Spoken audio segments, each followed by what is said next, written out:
ஓம் சத்குரு சாய்நாதாய நமோ நமக. எனது முதன்மை பேராசார் மதிப்புக்குரிய ஆதித்ய குருஜி ஐயா அவர்களுக்கு குரு வணக்கம். உலகம் முழுக்க பரவிருக்கின்ற தமிழ் உறவுகள் அனைவருக்கும் மதுரை ஜோதிட சாய் செல்வத்தின் இனிய வணக்கங்கள். வாழ்க பல்லாண்டு. இன்னைக்கு நம்ம பார்க்க போற பதிவு, சிம்ம லக்ன ராசியினருக்கு யோகம் செய்யும் கிரகங்கள் எது அப்படிங்கிற விஷயம் தாங்க. விதி விதிவிலக்கு உண்டு. ஜோதிடத்துல எல்லாத்துக்குமே விதி விதிவிலக்கு உண்டு. ஜோதிடத்தை எனது குருநாதனுடைய அருளாலே முழுதாக, அதாவது உண்மையான அமைப்பை முழுதா யாருமே புரிஞ்சுக்க முடியாது. ஒரு பிறவியில உண்மைத்தன்மையை அறிந்து கொண்டிருக்கக்கூடிய நான் ஜோதிடத்துடைய அனைத்து விஷயங்களும் பதிவா போட்டு வர்றேன். எனது சேனல் அஸ்ட்ரோ சாய் செல்வம், அதில் 1000க்கு மேற்பட்ட பயனுள்ள வீடியோக்கள் இருக்குது. கல்வி, வேலை வாய்ப்புகள், தொழில், திருமணம் சார்ந்த விஷயங்கள், வெளிநாடு பயணம், ஆயுள் ஆரோக்கியம் பற்றிய பதிவுகள் நிறைய இருக்குது. சப்ஸ்கிரைப் பண்ணுங்க, லைக் பண்ணுங்க, ஷேர் பண்ணுங்க. சப்ஸ்கிரைப் பண்ணீங்கன்னா அடுத்தடுத்து நீங்க ஜோதிடத்துடைய உண்மையான அமைப்பு, காலசர்ப்ப தோஷம், நட்சத்திர தோஷங்கள், 10 பொருத்தம், இவையெல்லாம் இல்லாத அமைப்புல உண்மையான கிரக பாவக சுபத்துவ பாவத்துவ அமைப்புல, பாவம்னா ராசி, ராசிக்கும் கிரகங்களுக்கும் வெளிச்ச இருட்டு அதனுடைய அளவுகள் தான் ஜோதிடம். அதெல்லாம் விஷயங்களே இருக்குது. தனிப்பட்ட முறையில உங்களுக்கு எதுவானாலும் இந்த திரையில் தெரியக்கூடிய வாட்ஸ்அப் நம்பருக்கு தொடர்பு கொண்டு கட்டண முறையில் தெளிவாக பலன்களை கேட்டுக்கொள்ளுங்கள். நன்றி. இப்ப சிம்ம லக்ன ராசிக்கு யோகம் தரும் கிரகங்களை பார்க்க போறோம். இதுக்கு முன்னாடி மேசம், ரிஷபம், மிதுனம், கடகம் இந்த லக்னத்துக்காக சொல்லியாச்சு. இப்ப சிம்மத்துக்கு விளக்குவோங்க. கிரக சுபத்துவ பாவத்துவத்துல பலன் இருக்குங்கிறது எல்லா விஷயத்திலுமே இருக்குது. இப்ப ஒரு லக்கணத்துக்கு யோகம் தரும் கிரகங்கள் இருக்கும். ஒரு லக்கணத்துக்கு அதே லக்கணத்துக்கு அவயோகர்கள் பலன்கள் தரக்கூடிய கிரகங்கள் இருக்குது. யோகர்கள் ஜாதகத்துல வலுவிழந்து அவயோகர்கள் நன்மை செய்யும் அமைப்புல இருக்கும் பொழுது அந்த லக்கணத்துக்கு அவயோக கிரகங்கள் நன்மை தரும். சில இடத்துல அவயோக கிரகங்கள் நன்மை தராத அமைப்புல, கெடுதல் தராத அமைப்புல இருக்கும். ஆனா அதனுடைய தசா வராது, ஆனா புத்திகள் வரும். அப்ப யோகர்கள் வலுத்திருந்தா யோக ஜாதகம், அது உண்மையிலே கொடுத்து வைத்த யோக ஜாதகம். எல்லா விஷயங்களும் அந்தந்த வயசுல சிறப்பா நடக்கும். இப்ப சிம்ம லக்னத்துக்கு பாருங்க, லக்கணமும் ராசியும், லக்கணத்துக்கும் லக்கண ராசி சேர்ந்து இருந்தால் யோகம் இருந்தா 2 மடங்கும், தோஷம் இருந்தா 2 மடங்கும் தெரியும்னு வீடியோல சொல்லி வர்றேன். இப்ப சிம்ம லக்கணத்துக்கு ராசிக்கும் சொல்றதுக்கு தான் இதை போட்டிருக்கேன். சூரியன் ராசி அதிபதி, நன்மை செய்வார். அவர் தானே. லக்கணம் தாய் போன்றவர். அப்ப சூரியன் வெளிச்சமா இருந்தா நன்மை செய்யும்.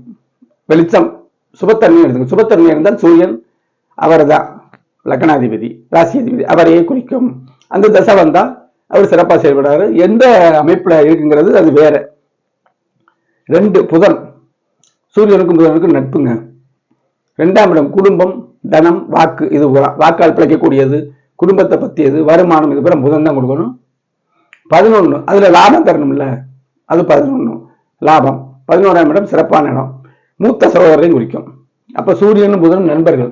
தொழில் எடுத்துக்கிட்டோம்னா 2 வருமானமும் 11ஆம் இடம் வலுத்திருக்கணும், 10ஆம் இடம் வலுத்திருக்கணும். அப்பதான் நிறைவாக தொழில் பண்ணி பணம் சேர்ப்பார். தேவைக்கு அதிகமாகவே பணம் இருக்கிறது அவரு ஜாதகத்தை பொறுத்தது.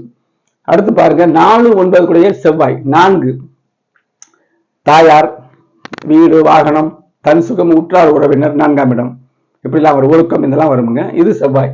சுபத்தன்மை இருந்தால் நன்மை செய்வார். ஆனாலும் சூரியனுக்கும் லக்னாதிபதிக்கும் இவர் நெருங்கிய நட்பு, அதி நட்பு. இங்க 9ஆம் இடம் தந்தையாரை குறிக்குங்க. பாக்கியம், இறையருள் எல்லாமே. பாக்கியஸ்தானம் மிக முக்கியமானதுல. ஒரு ஜாதகத்துல பாக்கியஸ்தானம் இருந்தா தான் எல்லா பாக்கியம் கிடைக்கும். அப்ப அதனுடைய அந்த பாக்கியாதிபதியுடைய வலுவுக்கு ஏற்ப அவருடைய வாழ்க்கையில எல்லா பாக்கியங்களும் கிடைக்கும். சதவிகிதம். இந்த செவ்வாயும் ஒரு நட்பு கிரகம். செவ்வாய் சூரியனுக்கு அதி நட்பு கிரகம். 9ஆம் இடம் இந்த தசாபத்தி வந்துச்சா சிறப்பா இருக்கும். அடுத்து பாத்தீங்கன்னா குரு பகவான் சூரியனுக்கு நெருங்கிய நண்பர். 5ஆம் இடத்துக்கும் உரியவர், 8க்கும் உரியவர். எல்லாம் பாருங்க, சூரிய சந்திரன் தான் ஒரு ஆதிபத்தியம், மற்ற கிரகங்கள் 2 வரும். இப்ப 5ஆம் இடம் தெய்வ அருள், குழந்தைகள், பூர்வ புண்ணியம், ஒரு அறிவு வேலை செய்யறது, ஆலய தரிசனம். இது ஒரு 5ஆம் இடம். 9ஆம் இடம் ஆலய தரிசனம் தான், 5ஆம் இடமும் ஆலய தரிசனம் தான். 5க்கு 5ல குரு தனிச்சிருக்க கூடாது, அது ஒரு விதி இருக்குது. ஏராளமான விதி விலக்கு இருக்குங்க. அதை புரிஞ்சாதான் ஜோதிடம் புரியும். சொல்கிற எனக்கு புரியணும், பலன் கேட்கிற உங்களுக்கு புரியணும். அதனாலதான் கிரக வழக்கத்தோட நான் பலன் சொல்றேன் எப்பவுமே. இப்ப குரு வந்து 5 கூடையவர் இருந்தாருன்னா அறிவு நல்ல வேலை லைட்டா சனி இங்கிருந்து சனி லைட்டா பார்த்துட்டாருன்னா அந்த காரகோ நாசஸ்ங்கிற 5ஆம் இடத்துல புத்திர காரகன் இருக்கக்கூடாதுன்னு அர்த்தம். காரகோ நாசஸ் அப்படிங்கிற அமைப்பு. அது இந்த சனி இங்க இருந்து இப்படி பார்த்துட்டு அல்லது எழுத்தாப்புல இருந்துட்டு சுபத்திரமையோட சனி பார்த்தாருன்னா அந்த பலன் விளையும். அது வேற. 8ஆம் இடத்துக்கு போகக்கூடாதுங்க. 8ஆம் இடத்துக்கு போனாலே அதிர்ஷ்டம் 5ஆம் இடம் 8ல போகுது. அதிர்ஷ்டம் கம்மியாகுதுன்னு அர்த்தம். அதிர்ஷ்டம் கம்மியாகும், சாஸ்திர ஞானத்தை கொடுக்கும், வெளியில போய் பிழைக்கிற அமைப்பை கொடுக்கும். 8ஆம் இடம் திடீர் அதிர்ஷ்டத்தை உருவாக்கும். அவருக்கு வந்து லைஃப்ல வந்துட்டே இருப்பாரு, திடீர்னு ஒரு நேரம் கண்டிப்பா உயர்வார். 8ஆம் இடத்துல குரு இருக்கிறவங்க. 8ஆம் இடம் எனக்கு 8ல குரு தான். இங்க சாஸ்திர ஞானம் இப்ப ஜோதிடரா இருக்கு. திடீர்னு எப்படியாவது ஒரு நாள் அவர் முன்னேறியே ஆவார் அப்படின்னு உறுதியா சொல்லிடலாம். 8ல் குரு இருந்தால் குடும்பஸ்தானத்தை பார்க்கும். 8ல போகக்கூடாது, நல்லா புரியுங்க. 5ஆம் அதிபதி 8க்கு போனா நம்ம குழந்தைகள் நம்மகிட்ட எல்லாமே வெளியில போய் வசிப்பார்கள். அவங்க எவ்வளவு நாள் வசிக்கிறாங்க அதே ஜாதகத்துல தெரியும். இதான் கம்பைன் தான், அதாவது காம்பினேஷன் ஜோதிடம். அப்ப 8ல போயிட்டாலே திடீர் அதிர்ஷ்டம். 8ஆம் இடம் வெளிச்சமான வெளியில போய் நானே ராமநாதபுரம் மாவட்டம் இங்க மதுரையில வந்திருக்கேன். எந்த அளவுக்கு வெளியூரா வெளி மாநிலமா வெளிநாடாங்கிறது அந்தந்த சுபத்தன்மை கிரக பாவக சுபத்தின் அளவுகள் அதுலதான் பலன் இருக்கு. அப்ப குரு நல்லவர் தாங்க. 5ல இருந்தா நன்மை, 8ல இருந்தாலும் பாவத்தன்மை இல்லாமல் இருந்தால் சனி செவ்வாய் ராகு சேராம இருந்தா வெளியில போய் பிழைப்பாரு. பிள்ளைகள் இவங்கிட்ட இல்லாம வெளியில போய் வாழ்ந்தாலும் சிறப்பா இருப்பாங்க. இதுதாங்க இந்த சிம்ம லக்ன ராசிக்கு நன்மை தரும் கிரகங்கள். இப்ப சிம்ம லக்ன ராசிக்கு நன்மை தரும் கிரகங்கள் போட்டுட்டு வீடியோ அடுத்து அவயோகர்கள் யாரு, சிம்மத்துக்கு கெடுதல் செய்யறவங்க யாரு ஒண்ணு போட்டுக்கலாம். அப்புறம் சிம்ம லக்னத்துக்கு நல்லவர்கள் எங்கே இருந்தா இப்ப சொன்ன அந்த கிரகம் அதே மாதிரி சந்திரன் 12ஆம் அதிபதிங்க. சூரிய சந்திரர்கள் நண்பர்கள் என்ன, ராஜா ராணி தானே. 12ஆம் இடம் என்ன, செலவு பண்ணக்கூடிய விஷயம், வெளிநாடு போகக்கூடிய அமைப்பு. வெளிச்ச பௌர்ணமியா இருந்தா வெளிநாட்டுல போய் இருப்பாங்க.